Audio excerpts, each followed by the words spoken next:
कुणी कुणी परवानगी दिलेली आहे? आता ह्या ज्या US, इस्रायल आणि इराणच्या वॉरमध्ये परिस्थिती निर्माण झालेली गॅस टंचाईची, याच्यात आम्हाला न कळताच अचानक ही टंचाई आली आणि आमचे खूप हाल सुरू झाले आणि मग अचानक बंद झाल्यामुळं मग आमच्या पिंपरी कॉर्पोरेशनचे महापौर पुढे आले आणि आम्हाला त्यांनी बोलवलं मिटिंगला की तुम्ही हॉटेल असोसिएशनचे पदाधिकारी घ्या, काय तुमच्या अडचणी आम्ही सांगा, आम्हाला कशी मदत करता येईल. त्यात त्यांनी MNGवाल्यांना पण बोलवलं होतं, महानगर गॅसवाल्यांना, आणि त्यांच्या मार्फत कसं सोयीस्कर होईल याचा प्रयत्न केला. त्यांनी 2 मिटिंग घेतल्या, आमच्याशी चर्चा झाली व काही त्यांनी परमिशन नाही आहे म्हणून अडवलं, काम होत नाही लवकर म्हणून त्यांनी रिक्वेस्ट केली MNGवाल्यांनी. तर महापौर साहेबांनी आयुक्तांना रिक्वेस्ट केली, नवीन आलेले आयुक्त पहिल्या दिवशी रुजू झाले, त्या दिवशी विंडोमध्ये त्यांनी परमिशन लगेच सँक्शन करून दिल्या आणि आम्हाला आश्चर्य वाटलं की असं पण होऊ शकतं एवढं फटाफट की कॉर्पोरेशनकडनं परमिशन मिळाली, ट्रॅफिककडनं परमिशन मिळाली, पोलीस आयुक्तांकडून परमिशन मिळाली. म्हणजे आम्हाला वाटलं अरे वा तिसऱ्या दिवशी आम्हाला MNG कनेक्शन मिळेल, पण तसं काय आजपर्यंत दिसत नाही. आम्ही वाट पाहतोय, ते लोक आले, फॉर्म भरले, पैसे मागतात किंवा आम्हाला जे भरायचे त्याच्यावरती चालू आहे चर्चा, पण आजपर्यंत आम्ही वाटच पाहतोय फक्त.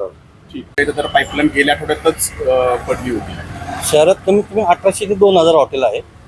माझ्याकडे लाईन पडून एक 8 दिवस झाले, पण त्यांचं व्हेरिफिकेशनचा, थर्ड पार्टी व्हेरिफिकेशनचा काहीतरी प्रॉब्लेम चालला आहे. त्याच्यानंतर त्यांच्या मटेरियलची कमतरता, त्यांचं म्हणणं आहे की एकदम आम्हाला हे आल्यामुळं की आमच्याकडे मटेरियलचा लोड आल्यामुळे आमच्याकडे मटेरियलची कमतरता जाणवते आहे. त्यामुळे त्यांनी लाईन टाकून सुद्धा, त्यांचं डिपॉझिट भरून सुद्धा अजून त्याचे लाईन यायला वेळ लागतो. किती डिपॉझिट आणि किती रजिस्ट्रेशन फी या ठिकाणी घेतली जाते आणि आपल्या सगळ्यांनी ती भरलेली आहे? साधारणतः एक 17,700 रुपये ते रजिस्ट्रेशन फी घेतात व पर सिलेंडर 1857 रुपये. समजा एखादा हॉटेल व्यवसाय 2 सिलेंडर रोजचे वापरत असेल तर महिन्याचे 70 सिलेंडरचा हिशोब पकडला तर आता 1,30,000पर्यंत ते डिपॉझिट घेतात की जोपर्यंत तुमच्याकडे एमएलजीची लाईन आहे ते रिफंडेबल आहे. पण 1,30,000 रुपये आमच्याकडून त्यांनी डिपॉझिट घेतलेला आहे. ते सगळं देऊन पण काय होत नाही होत, काही त्यांच्याकडून अजून हेच नाही आहे, म्हणजे लाईन चालू होत नाही.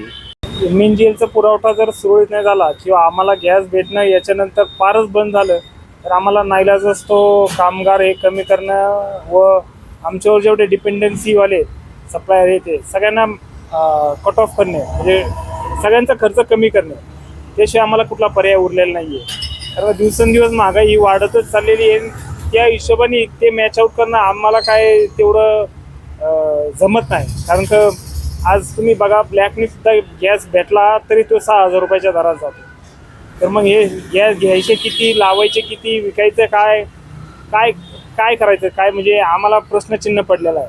राज्य सरकारला काय आमचं राज्य सरकारला एकच मागणं आहे की तुम्ही MNGLच्या अधिकाऱ्यांना जे काय मटेरियल कमी पडतंय ते लवकरात लवकर उपलब्ध करून द्यावे की जेणेकरून आम्हा हॉटेलवाल्यांचं जे काम आहे ते सगळं सुरळीत चालू राहील.